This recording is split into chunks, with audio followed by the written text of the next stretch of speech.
Hello everyone and welcome to video tutorial 19. You should now know all about reproduction in animals. You should be able to pause the video and answer the questions. So try to do this before I go over the answers. So it says, diagram represents process of fertilization, and in the diagram circle one term in each of the boxes to show the chromosome complement for each cell. Then the next question is, name cell F, which is produced when the sperm cell fertilizes the egg, and then name the organs that produces the sperm cell, and then give the meaning of the term haploid. So the answers are that the sperm cell is haploid, the egg cell is haploid, and cell F would be diploid, because that would be your zygote. So name cell F, which is produced when sperm fertilizes the egg, would be zygote. And then name the organ that produces the sperm, it would be testes, and the organ that produces your egg would be ovary.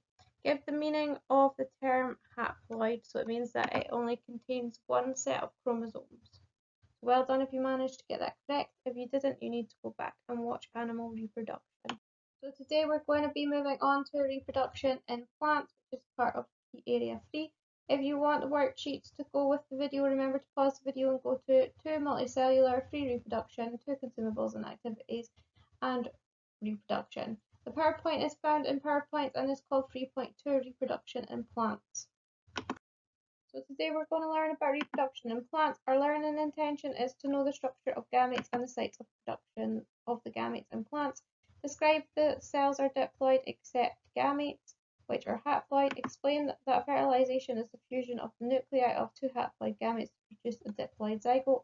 Know the use of plants and what is used for germination. So to be successful, you will be able to compare and contrast male and female plant gametes. You'll be able to state whether a cells are diploid or haploid and be able to describe what it means. You'll be able to write a sentence to explain what fertilization is and state what is needed for germination and plant. So how do these plants all reproduce sexually? So all of them are very different. And what are the male and female parts in each of these flowers? So flowers are the structures responsible for sexual reproduction in flowering plants. Although flowers often appear to be different from one another, they are built with the same basic principles and plans. Usually the male and female reproductive organs are both present in the same flower. In third year, you should have been able to label a diagram of a flowering plant, and you should already know the parts of the plant which are male and the parts of the plant which are female.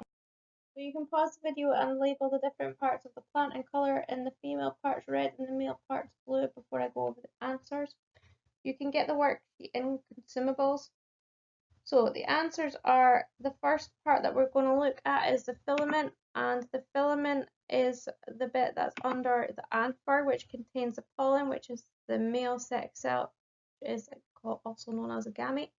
And the filament and the anther together are the stamen, and they make up the male part, and you can remember this because stamen and filamen. Okay, the next part we're going to look at is the stigma. The stigma is where the pollen lands, it's sticky, and it's a female part of the plant. And then below the stigma is the style, and below the style is ovary, which contains ovules, which are the female sex cell or gamete. And the stigma, style and ovary together make up the carpel, and that's the female parts of the plant. And then we have the petals, the sepal, and the stem, which are neither male or female. The petals attract the insects to the plant because they're usually brightly coloured. The sepal protects the plant when it's an unopened bud, and the stem obviously is for strength and support, and it also contains your water and your food supply for a plant. The keynote that we need to take from this is that the male gametes, also known as sex cells, are the pollen, which are produced by the anthers, and the female gametes, which are also known as sex cells, are the ovules, which are produced by the ovary. So make sure you take a note of this and you learn it. So pollen, male sex cell, which is produced by anthers. Ovules, female sex cell, which is produced by the ovary. So usually in class we would do a flower dissection and label the different parts of the flower, highlighting the male and the female gametes. So let's try to do a fun quiz. on the different parts of the flower and test your knowledge from third year. So try to answer the different parts of the flower, try to label them and decide what they do before we go over the answer. So what do we think this part here is? Can you remember? It is the stigma, so well done if you got that correct, and that's the sticky part where the pollen lands. And do we think we could answer this part? So obviously the stigma was female and this one is male. Well done if you got the word anther. So anther obviously produces our pollen. So the next one would be our filament. So well done if you managed to get that correct. Our next one is our sepal, which protects our unopened bud. The next one is our nectary. This produces a sweet liquid which attracts insects to it. This one would be our petal, and this one would be our ovary. So well done if you managed to get that correct. Obviously our ovary is our female part. So the next thing we're going to go over is the different functions of the different parts. So our petals are brightly coloured to attract insects. The anthers are the male part of the flower where pollen is made. Remember, pollen is our sex cell, our male one, so it's our male gamete. The stigma is where the pollen lands, so it's sticky. And our ovary is where the female sex cells, ovules, are made. Our nectary makes sugary liquid called nectar, which insects. And the sepals protect our unopened flower. A clever way to remember the female and male parts of the flower is that the female parts are the ovary, stigma and style, and because the women have the most style, so ma and style, and then the male parts are stamen and filament, both have men in them, and then anthers, and it's because men have all the anthers. So from what has been said, you should now be able to fill out the table with the correct structure to match the function. So pause the video and try to answer it before I go over the answers. So the answers are that the petals are brightly coloured to attract insects, the sepal protects unopened flowers, the anther produces pollen grains, the ovary is the female part of the flower where the female sex cell ovule is made, the stigma is the region to which the pollen grains become attached, and the nectary makes sugary nectar which insects eat. So well done if you managed to get all that correct. If you didn't, you might need to go back to watch the video from the start. So how does fertilization work in plants? So pollen, the male sex cell, is made inside the anthers. When they ripen, the pollen is released. Pollen grains are like specks of dust. They contain the male sex cell. This has to reach the ovule and the ovary. So how does our male sex cell, the pollen, get to the ovary? So let's look into how flowering plants make offspring. So we know that the reproductive organs are in the flower of the plant. We know that it contains the male and the female parts. We also know that fertilization is the fusion of the male and female gamete, so ovule and pollen grain in this case, but we don't know how they both meet. Before we can produce offspring, there needs to be something called pollination and fertilization. So let's look into that in more detail. So what is pollination? So pollination is the transfer of pollen from the anther of one plant to the stigma of another. So you've got your bee, it'll go to eat the nectar and it'll brush off the pollen, and then it'll go to another plant, and when it's at the other plant and eating the nectar, it will brush past the stigma where the pollen will then get left.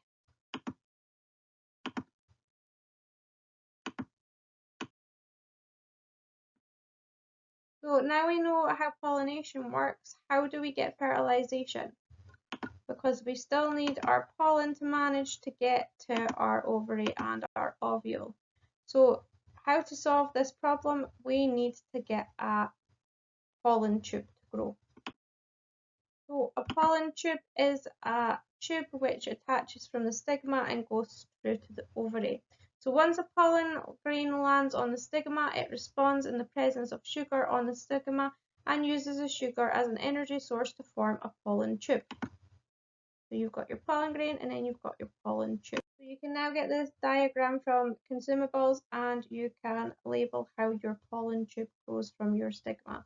So first of all, we have our pollen landing onto our stigma, and then in the presence of sugar, this turns into a pollen tube, and then it allows the pollen tube to go from the stigma down to the ovary, and then your pollen grain goes through your pollen tube to reach to the ovary and go into the ovary where it can reach its ovule.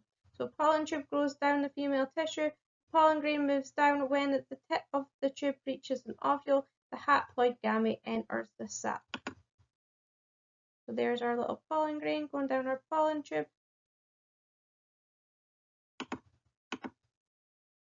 Into the sac. So upon reaching the ovule, the tip of the pollen tube bursts and the two haploid male gametes enter the ovule. One fuses with the haploid egg to form a diploid zygote seed, and the other helps to become the food store for the seed.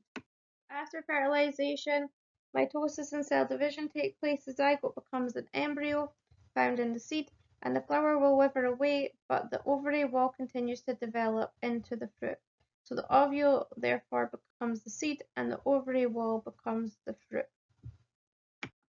So from the information that we've just said, you should now be able to put the numbers in order to show the process of fertilization in plants. So pause the video and try to put the numbers in the correct order before I go over the answers. So the answers would be 6, so pollen is carried from the anther to the stigma. Then 1, a pollen tube grows from the stigma to the ovary. Then 3, the pollen grain travels down a pollen tube to the ovary.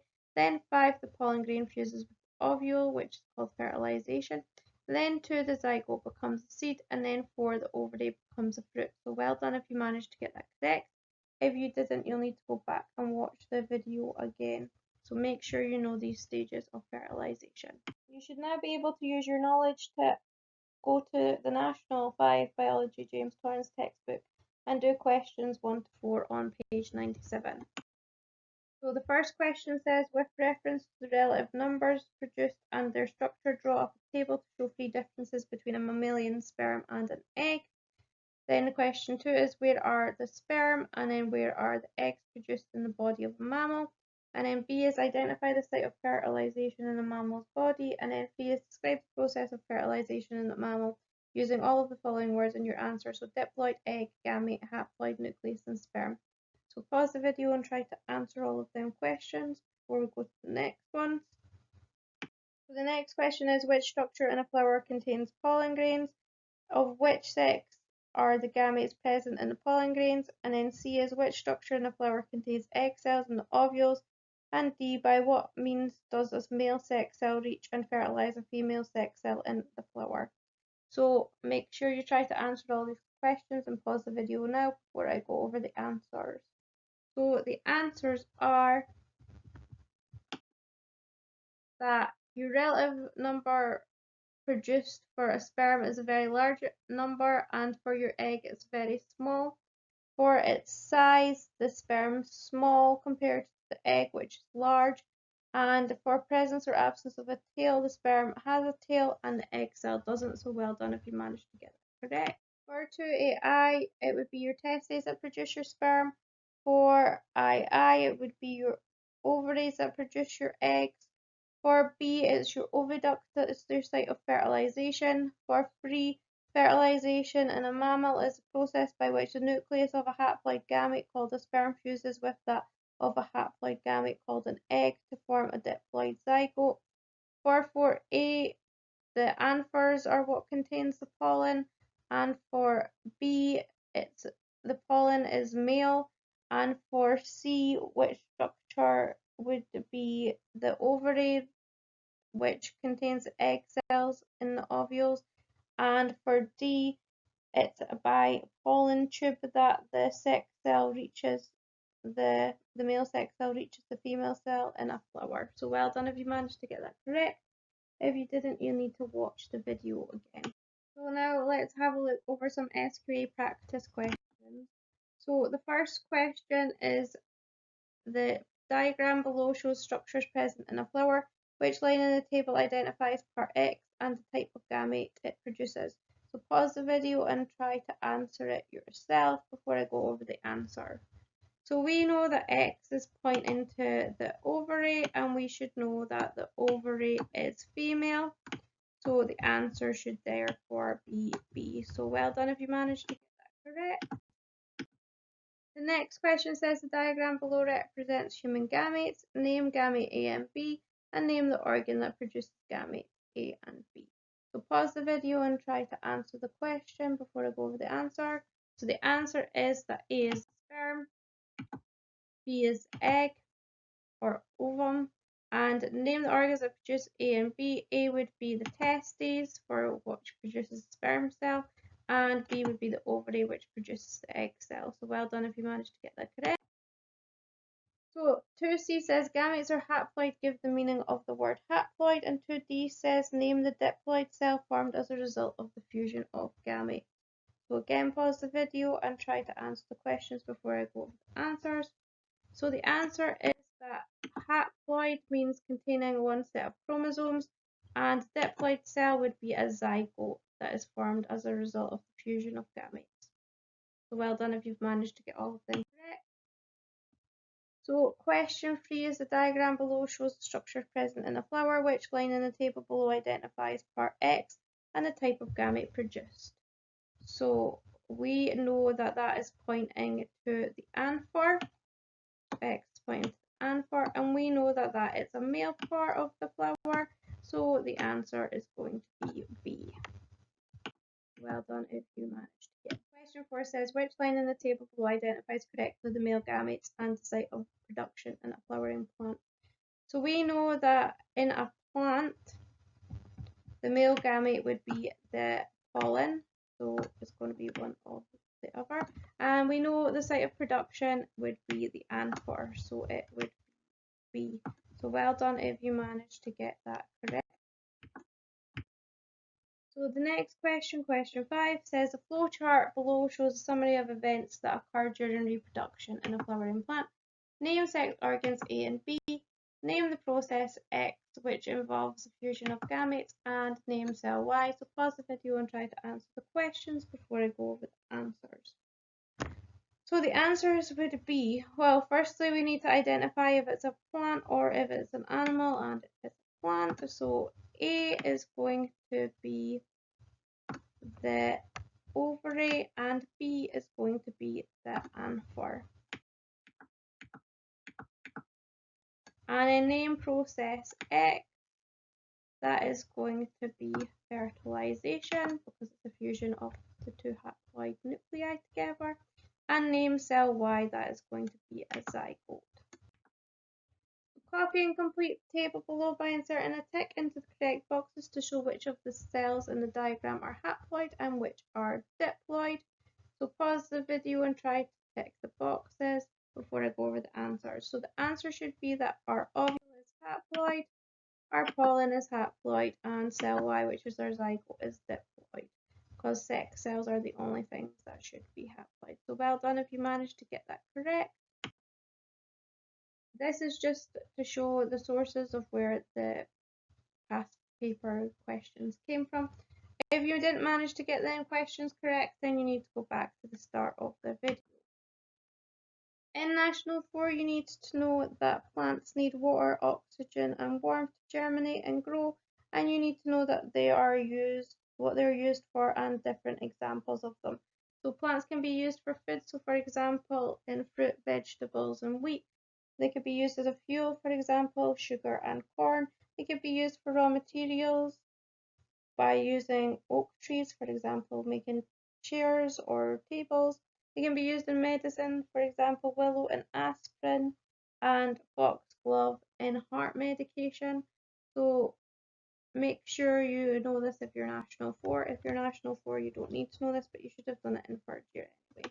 Now you can complete the activities below to review your learning by doing the reproduction past papers, the multicellular exam practice questions on page 25 to 26, and getting 100% in the BBC bite-sized test after you've read through the revision pages.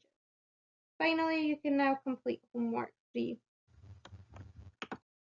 We have now come to the end of the lesson, so you should be able to compare and contrast the male and female plant gametes.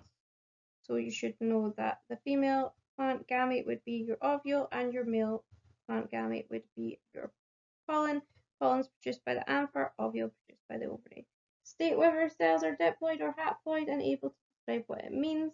So you should be able to know that all sex cells are haploid, the rest of the body cells are diploid, and that haploid means that it's got one set of chromosomes, diploid means it's got two sets of chromosomes.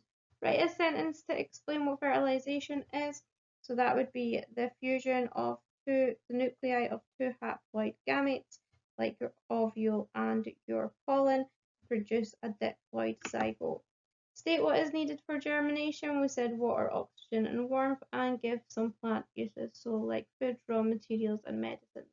So well done if you managed to get that correct. If you didn't, then you will need to go back and watch the video again. That is the end of the video tutorial. Woohoo! Thank you for listening.